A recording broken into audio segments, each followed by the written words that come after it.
Yo, what is up everybody? It is your boy Zither here, back at it again to drop the finale for What If Deku Was Taskmaster. Now, a lot of you guys actually seem to enjoy this series a lot, so, I'm probably going to be doing a Winter Soldier Deku What If maybe sometime soon. I'm not too sure if I will be doing that, but, there's a possibility that I might.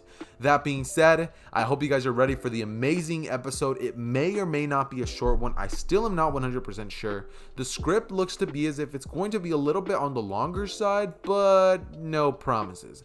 That being said though, guys, I hope you guys are hyped for this next What If that you guys are about to hear. And with that being said, hit it.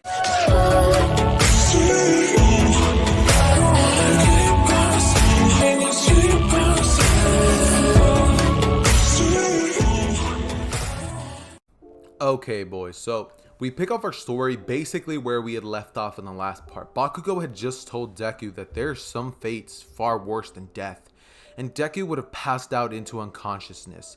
It's at this point that a couple of hours later, he would have actually been found by All Might, as All Might would bust straight through the door of the bar. This would actually, no, not hours later, it would have been about a couple minutes later, seeing as there would have definitely been a lot of noise coming from the building, and All Might would have been the hero to report. That being said, this is when All Might would pick up the rubble off of Deku, and he would immediately notice who this was. He'd be like, Midoriya. As he would immediately throw him on his shoulder and be like, I found the student who wasn't present at the UA festival. As he would immediately take Deku to Recovery Girls like the nurse, and this is while, the USJ stuff would have been happening. It's at this moment that Deku would basically be looked at by everybody after he wakes up about 2 hours later. This is when Recovery Girl would kiss him and his injuries would basically start to slowly fade away. It's not like it's just going to completely go away immediately, but he definitely would have a lot of good. This when Deku would basically open his eyes widely as he would say, he's a villain. As it's at this point that Bakugo would, All Might, sorry, not Bakugo, but All Might would say, what are you talking about? And Deku would look at All Might as he would grab him and say, Bakugo, he's a villain. He's with All For One. As All Might's eyes would widen and he would grip Deku's hands as he's like, please tell me you're joking. Deku would say he's not. It was a man with a mask. He seemed to be the leader of the organization. He gave Bakugo powers. I don't know how he did it, but Bakugo doesn't just have his normal quirk. He has more than just one quirk. I don't know what it is, but we need to figure it out. As this is when All Might would have start telling everybody to get out of the room. As he would look at Deku and tell him, listen to me. That man who you are saying is alive, you were in grave danger. If you would have not been in that situation you were, and your luck would have just been a bit worse, you would be dead right now. Deku would look at All Might as he would say, I know him, but I had to try to save Bakugo, but it looks like he didn't want to be saved. As it's at this point that All Might would say, right, he didn't want to be saved, so why did you do it? After you realized that you should have immediately gotten out of there and told the heroes about what's going on. But Deku would look at All Might as he would say, I couldn't just do that to him, All Might. Even though we may not be on the best terms and sometimes I may be a jerk to him, we are childhood friends after all, and I wouldn't be able to sleep with myself if my cowardice led to him going down the wrong path, but I wasn't strong enough to stop him, All Might. And I don't know if you will be either. He is powerful. You're probably going to be able to take him out, but his boss, he's on a completely different level. The aura I felt from him was just power, fear. It was intoxicating. All Might would look at Deku and say he knows very well who that man is, because about a couple years ago, he was the man who gave him this injury. Deku would feast his eyes on what All Might is talking about and immediately understand, as All Might would begin to explain One For All to him and how maybe, just maybe, he probably should have given the quirk to Deku. He may have been the chance of stopping him. Seeing as Deku's quirk is mimicry, he may have had the perfect capabilities to handle One For All off rip. But Deku would tell him that it doesn't matter who he gave it to, he doesn't want to know. What he does want to know if All Might has a plan. All Might would look at Deku and say he does, and Deku would say great because I have photographic memory. We will be able to find them when the time comes. All Might would look at Deku and say good, as this is when he would say, well, pains me to say this, Midoriya, but You are going to be suspended from the UA course for a couple of days, about a week. As Deku would say that that's fair, he would then lay down, and for the next week, Deku would train, and he would go crazy. Deku would train in a way that Deku had completely never done. Because at this point, Deku thinks that yeah, he probably would have been able to beat Bakugo had he not gotten that first attack on him. However, Bakugo's definitely going to be training. So even if he could have beaten him back then, he doesn't know if that will still apply. If he's given more than just the quirks that he already has, Deku may not be even a single thing. He may not have even a sliver of a chance of defeating him. So this would lead to Deku just being like, all right, I need to get stronger, as he would train in a completely different level. This is when Deku would basically, of course, be suspended during the time that the hero students have their hero internships, meaning Stain would basically have joined the League of Villains. He would still end up hurting Ida and his brother, and the Nomu incident would basically still happen. However, Stain wouldn't be caught by the heroes this time because the League of Villains, or more specifically, All for One, would be the one who recruits him. And Bakugo still would be the one who, gives out the attack with the Nomus, because Bakugo's just going crazy at the moment. So, yeah, he ends up doing that still once he finds out about the hero killer. That being said, this is when Bakugo would basically end up getting trained by Stain. And this is going to be a lot of development as for Bakugo's just growth. This would lead to the people who ended up joining the League of Villains joining faster. And it's at this point that the UA dormitory system would basically be in place.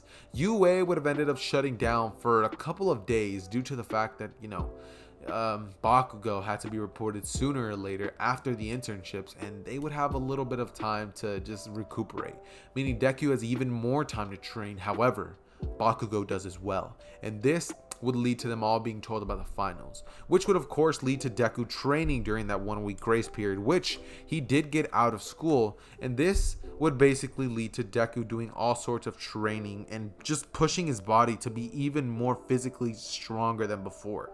He even trains his body in taking hits. He would watch a bunch of videos on how to tank attacks, and he would just implement what they are showing to Deku, as Deku would implement how to take damage during this entire week. And by the time that he goes back to the school for the finals, Deku is severely weakened because his body's still not done healing. That being said, this is when he would go in for the test taking part, and he would of course ace it because Deku is pretty much a genius. That being said, there's one thing that I did forget to add. Many of the students got actually taken out of UA after seeing what happened to Bakugo. He not only was taken, he was also turned into a villain. What would happen if UA isn't good enough to protect them next time? They may be the next villains, and they don't want that. Or even worse, they may be killed. And none of the parents would want that for their children. So a lot of students would get taken out, more of the weaker ones. So that doesn't really matter too much. That being said, this is when the fight against All Might would basically happen. Deku would have to fight All Might with Todoroki in this version, and seeing as he does have support this time, they actually end up doing far better than what Bakugo and Deku did in canon. See, the match would start with Todoroki creating a bunch of ice, and Deku just kind of running around All Might. As All Might would just punch it all away, Deku would be right beside him at the very last second, as Deku would jump on All Might, grab him in a headlock, to which he tells All Might that one single move and All Might's life ends. All Might would, just being under these horrible circumstances, would pretty much be like, fine, I yield. As it's at this point that Deku would let go of All Might slightly, and All Might would just rush at the wall full speed, slamming Deku into it. As Deku grabs onto All Might's hand, this one Deku would snap All Might's wrist and judo slam him onto the ground. As it's at this point that Todoroki comes in and shoots him with a giant iceberg, to which Deku would backflip to get away from, and All Might would just be stuck inside of this giant ice glacier. He's in the Ice Age basically. Deku and Todoroki would escape, and this is when the forest training arc would begin. Of course, many of the events that you guys will basically be thinking will happen will of course still happen, just like in canon, such as of course them all being on the bus and all doing like a little bit of road game just to kind of pass the time. A lot of people would have ended up leaving, therefore morale would be kind of down. However, there would be some people who are kind of making things a little lit, like let's say Suyu and Mina. They're both very bold, so they'd be playing truth or dare. They'd be making the trip there very, very fun, to say the least. That being said, this is when they would basically all arrive, and Mandalay would, of course, still throw them all over the railing. Of course, because, they all need to arrive to the point that they were all given, just like in the original. And this would basically lead to them all arriving about at the same time in canon. Deku is pretty strong. Actually, no, it would take them about an hour longer, due to the fact that they don't have the assets that they had before, such as Koda, Invisible Girl, Mineta. I'm gonna say Kaminari even got kicked out. Jiro's not there anymore. Yeah, a lot of people got taken from the hero course. They had a lot less help, so it took them about the same amount of time, and that is when they would all arrive. Deku would be pretty tired, but he'd be pretty excited at the training, that opportunity that he just got. It was great for his body and his ability to take attacks and give them. He's pretty strong, even more than what he was before. That being said, this is when they would arrive. And when Koda tried to punch Deku straight in the, the area, his family jewels, Deku dodged the blow, and he quite literally stomped on Koda's foot, just breaking it completely. Koda would start crying immediately, and Mandalay would be like, "What did this kid just do to my Koda?" This is when Deku would see that kid just tried to punch him in his area, and Mandalay would just be like, and this is when Deku would be like, "Yeah, so he better apologize, because I did something that could potentially maybe hurt him for about a week, maybe a month, but he was going to do something to me that would have ruined my chances of having a literal kid. So who do you think was in the wrong here?" Mandalay would be like, "You still shouldn't have done that." And Deku would be like, "Whatever." As he'd basically leave and go on to train. Aizawa would be like, "That kid has, so much potential. However, he does come with a little bit of baggage with him." And Mandalay would say, "You don't say." As they would basically all go away. And for the next 2 days, Deku would train relentlessly, extremely hard, doing things that no other person should be doing. And this is when nighttime would arrive. This is when a giant explosion can be heard coming from the villains' directions. They would have, of course, arrived, except in this version, things would be a lot different. If you guys do remember, in the USJ version of events, many of the villains didn't actually end up getting captured. A lot of them ended up getting teleported away by Kurogiri. Not only that, but Stain is there, and the rest of the villains who are usually at the attack are there, present, as well as 20 Nomus, which are low-end Nomus, however, Nomus at that. And this means that the attack on the heroes would happen now. The attack that should have happened during the USJ would be happening now. As this all happened, Muscular and all of them would be rushing at a bunch of students, and they wouldn't be doing their nighttime little event that they had in the original. This is when all of them are eating with their guards down and tired, meaning many of the hero students barely have any of the energy to handle the villains, and the Wild Pussycats would basically be the only real thing that they have in order to basically stop the villains. That being said, Deku would rush at Toga and Spinner, as Stain would actually arrive, and he would have to fight against Toga, Stain, and Spinner, as Deku would be copying Stain's movements. He would follow as he would grab one of Toga's arms, bend the wrist as he would snap them and throw her at Spinner's direction, to which Spinner gets thrown back, but Stain would cut at Deku, as Deku would, before Stain even gets a chance to lick the blood, he would kick Stain's blade into the air, catch it, as he would immediately morph his weapon into a gun, as he would shoot Stain right in the skull, just completely taking him out of commission. Deku would be looked at by Aizawa as he said, "Kids, there's no killing," but Deku would look at him and say, "Look at the situation we're in. It's kill or be killed. Now, do your job." Aizawa would understand, as he would turn off Muscular's quirk and rush at him, as immediately he would take Muscular out, and this is while all that is happening, Todoroki would be fighting against Dabi, as guess who's the one who gets clapped? Yeah, it's not Dabi, it's Todoroki. Todoroki can't even use his fire at this point yet, so yeah, he gets stomped pretty awfully. That being said, All Might is actually going to be present in the forest training, and he is actually going to be the one who's basically fighting against many of the small villains, as well as all 20 of the Nomus, with the wild cats, of course.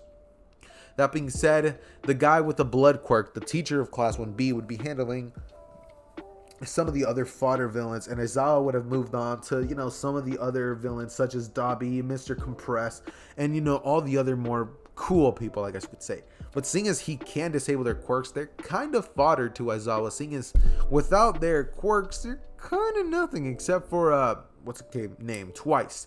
Twice actually can throw hands, so yeah, Twice can definitely do something to Dobby. I mean, Twice can definitely do something to Aizawa.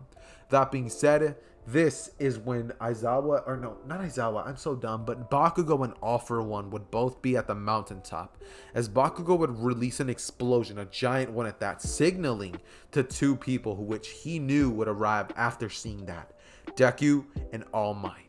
See, these villains were never here with the purpose of obviously ending All Might and Deku. That's not their purpose.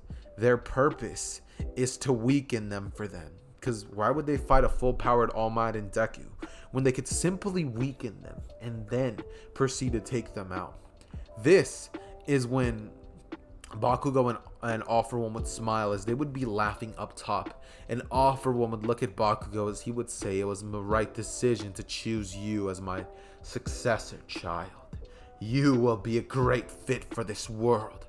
Bakugo would be smiling as he would say, "I don't care about that. But the weaklings gotta go down at some point, am I right?"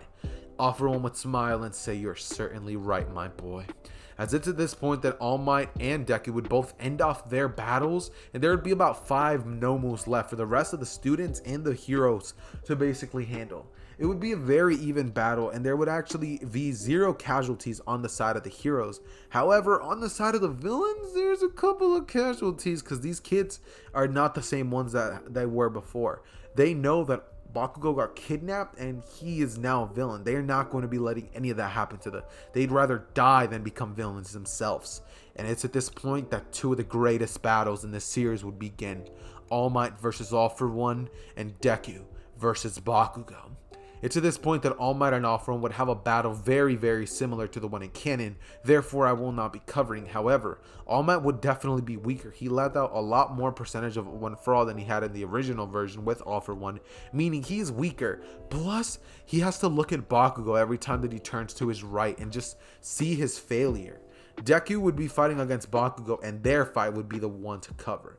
If you guys do want to be seeing how Deku and Bakugo fight, I may or may not be inserting a little Once Justice fight with Deku and Bakugo at this moment. It really just depends on whether I have the energy, which probably won't, but there's a chance. There's a slight chance in case you're watching this, and if you watch the actual video, you may either see my little brother doing the gameplay, because I don't feel like doing it, or you may see me doing the Bakugo and Deku fight, which is a very small chance. But that being said, this is when Deku would basically rush at Bakugo. As they would both lunge at each other, Bakugo would shoot an explosion which would propel him to the side, which Deku would have actually been expecting it. Deku got used to Bakugo's unorthodox movements, and Deku was actually able to keep up with Bakugo. However, he was not able to land any blows, and this is when Deku would actually end up morphing his weapon into a giant scythe, as he would slash in the air, creating a wind pressure which is actually pretty powerful that pushes Bakugo's explosions back. However, Bakugo would use his ability to basically read movements, and he would look at Deku and read him like a book.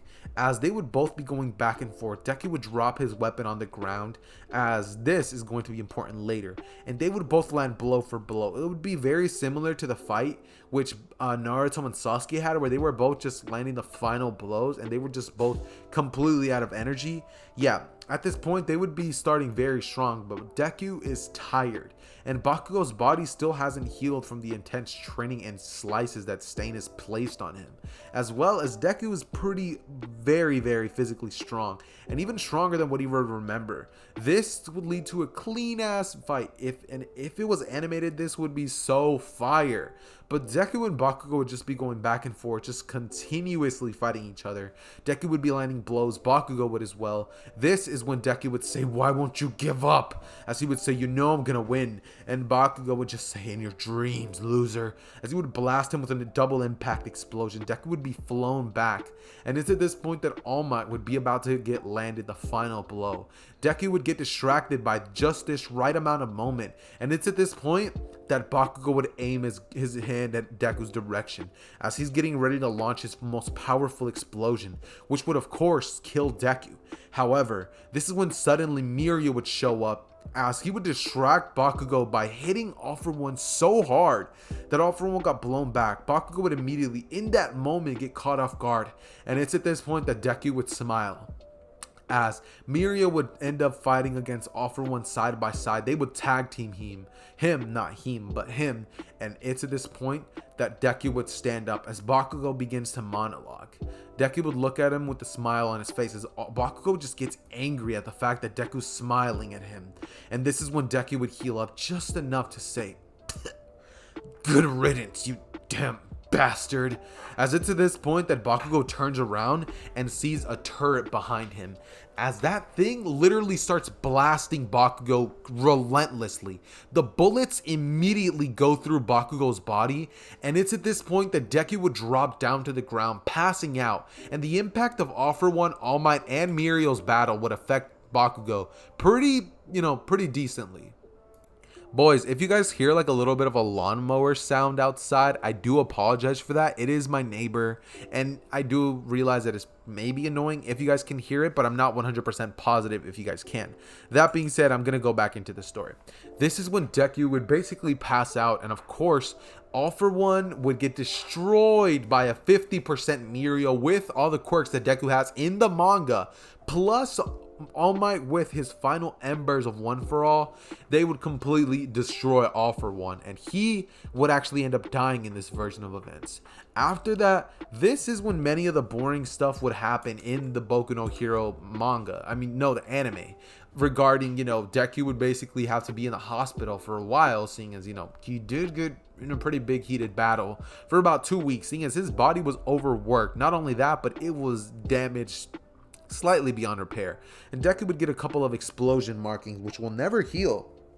They're going to be reminders of his failure and what he did to Bakugo, because even though he may not have forced Bakugo to become a villain, even though he may not have basically been the reason that Bakugo did it all on himself, Deku was, he was partially responsible. And that being said, this is when the provisional license exam would happen, and all the other little stuff that happens in the My Hero Academia timeline basically ends up happening. See, let me look at the timeline real quick so I can give you guys a perfect summary of what happens. See, of course, we will now be having the provisional hero license, and everybody that's actually left in UA would end up actually getting expelled. Not expelled, but gone. Everybody who was left in UA after that final attack, which many of their lives were just severely threatened, UA would have closed down, and many of the students would end up having to go to other schools. They will still end up having their provisional hero license exam. However, UA, it would be done. There is no more UA. After the previous failure, Bakugo becoming a villain and Bakugo dying now, as well as many other students being in critical condition, UA would completely get shut down. And many of the third years had to go to other schools, meaning overhaul stuff that doesn't get resolved until Mirio finally becomes a pro hero and is able to finally save Eri, resulting in no remedial course, no UA sports festival, no pro hero arc, no joint training arc, and the rest of the students kind of just have to go to different schools in general. Deku ends up having to attend Shiketsu High for his final years of becoming a pro hero, and Deku does just that. He ends up becoming the number 2 hero alongside Mirio, and he and Mirio actually end up developing a pretty cool relationship. Deku is actually able to go toe-to-toe with Mirio when he's not using One For All, because Mirio is just too fast and too powerful. Mirio does end up dying young, however, because, One For All with people with quirks, it just doesn't turn out very well, to say the least. That being said, this is when we are now going to be ending What If Deku Was Taskmaster. I hope you guys enjoyed this series, seeing as it was pretty dope to record, and I hope you guys enjoyed what I did at the end there, the final battle. I hope you guys enjoyed the final hurrah. That being said, it has been your boy Zether. I hope you guys enjoyed this series, and I am out. Peace.